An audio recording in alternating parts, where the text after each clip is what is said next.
तो हो गया काम। क्या हुआ? दोबारा बताएं, कट गया था। घंटी बजी? एक औरत आई, घंटी बजी दुकान की, जी। उल्लम से आई, शाह साहब को कुछ काम दे, शाह साहब ने उसको रफ बना के दिया, बताया होता है 30 पाउंड देगी, 30 ही पाउंड का टिकट का रेल का। न शाह साहब ने मेरे 10 लिए, न अपनी 5 टिल के निकाले, 30 चल आराम से गए।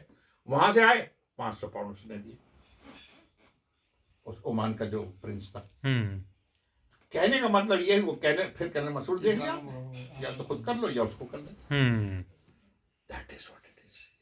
यकीन की बात है, वरना आपको कल अपॉइंटमेंट हो जाए और आप तो बिल्कुल बेचैन हो जाएंगे, मेरे पास तो टिकट के पैसे में जाऊंगा कैसे। जी। साहब ने कहा बैठ जाओ, हो गया हो गया।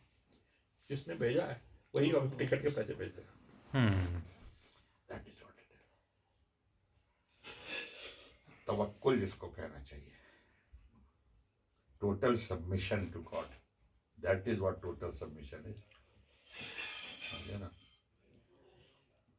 अब वो आदमी कहाँ से लाया आज के ज़माने में, सवाल ही नहीं पैदा होता है ना? अब बताएं, उस बेचारे का स्ट्रोक हो गया कि उसकी पेटियों में पैसे पड़े हुए हैं, कब निकालूं, है ना? Just imagine.